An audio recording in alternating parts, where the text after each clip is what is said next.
A single lie could get you thrown out of the tribe forever. No prison, no appeal, no second chance, just exile, shame, and the slow death of your name. Before modern prisons, ancient justice did not always lock people away. Sometimes, it did something worse. It made sure nobody trusted you again. For most of human history, many small communities did not use prisons the way we do today. Prisons were expensive. Someone had to guard the prisoner. Someone had to feed him. Someone had to waste resources on a person who had broken the peace. So instead of locking people away for years, many societies punished people in ways the whole group could see. Shame, oaths, ordeals, scars, exile. The punishment was not just meant to hurt the liar, it was meant to protect the tribe from the damage of false words. Because in a small community, truth was not a moral luxury. Truth was survival. In a tribe, people lived by memory. There were no cameras, no written contracts, no fingerprints, no digital records. A person's word carried weight. Who stole food, who crossed land boundaries, who started a fight, who promised marriage, who saw a killing, who owed a debt, who broke an oath. If someone lied, the wrong person could be punished. A family could be dishonored. A marriage alliance could collapse. A revenge attack could begin. A hunting group could split. A whole village could turn against itself. That is why liars were treated as dangerous. Not because ancient people hated small mistakes, but because one false witness could damage the trust that kept everyone alive. The first punishment was often public shame. The liar was brought before elders, relatives, witnesses, and neighbors. Their story was questioned. Their contradictions were exposed. Their name was spoken in front of everyone. This mattered because identity was not private. Your name belonged to the group. People knew your father, your clan, your family history, your promises, your place around the fire. So when the community branded you as a liar, you did not just lose respect, you lost social protection. People stopped trusting your testimony. They stopped taking your oath seriously. They stopped inviting you into important matters. They warned others about you. You were still breathing, but your name had started to die. That was social death, not execution of the body, execution of belonging. The lightless pit is the perfect image for this kind of punishment. A liar did not always disappear underground, but socially, he fell out of the circle. One day, he sat beside the fire with everyone else. The next, his words carried no weight. The tribe still saw his face, but no longer trusted his voice. That was the darkness. Not just isolation, not just silence, but the feeling of being present and rejected at the same time. In a world where survival depended on others, being cut off from trust was terrifying. The liar did not need iron bars. The community itself became the prison. But ancient justice had a problem. What happened when no one knew who was lying? One person accused another. Both denied guilt. No written proof, no science, no witness everyone trusted. So some societies used trial by ordeal. This was a ritual test where the body was forced to carry the burden of truth. In medieval Europe, accused people could be made to carry hot iron or place a hand into boiling water. After some days, the wound was inspected. If it healed well, innocence could be declared. If it became infected or ugly, guilt could be assumed.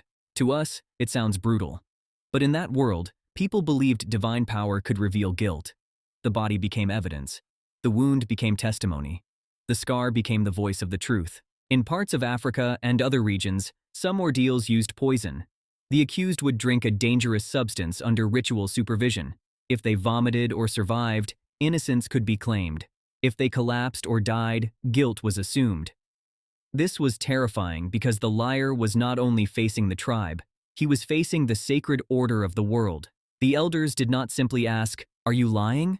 They forced the person to prove truth with the body. Fire could expose you. Water could expose you.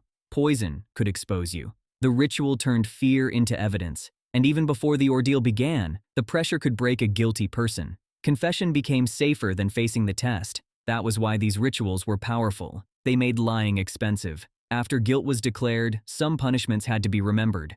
Pain fades. A fine can be paid. A wound can close. But a mark travels with you.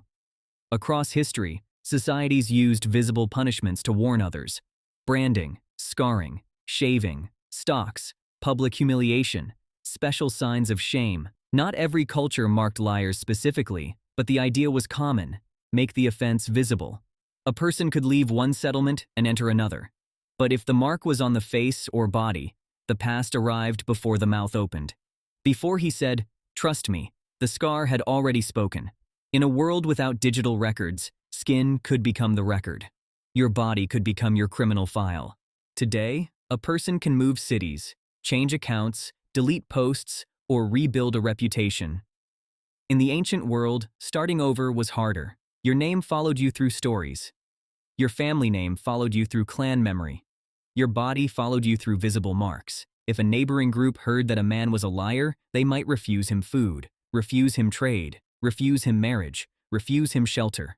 A liar became a risk, and small communities avoided risks. So the punishment was not only what happened on the day of judgment. The punishment continued every time someone looked at you and remembered. You did not carry a prison sentence, you carried a warning label. The final punishment was exile. This was worse than it sounds. Exile was not simply being told to leave. It meant being cut away from the system that kept you alive.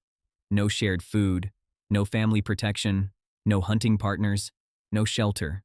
No one to defend you, no one to speak for you, no one to bury you. The wilderness was not freedom.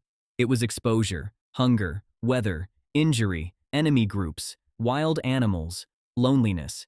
A dishonest person who destroyed trust could be removed from the circle completely. The message was simple. If your words poison the group, you cannot stay inside the group. And the fear of that punishment kept others in line. People told the truth not only because it was good, but because the cost of lying could be total abandonment. We may think this world is gone, but maybe it only changed shape.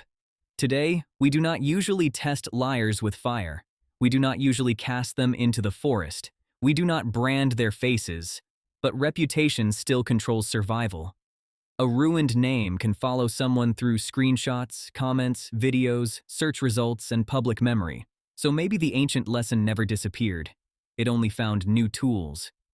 Before prisons, justice did not always lock the liar away. It did something colder. It took away trust, and in a world built on spoken truth, losing trust meant losing your place among the living. A single lie could get you thrown out of the tribe forever. No prison, no appeal, just exile, shame, and the slow death of your name.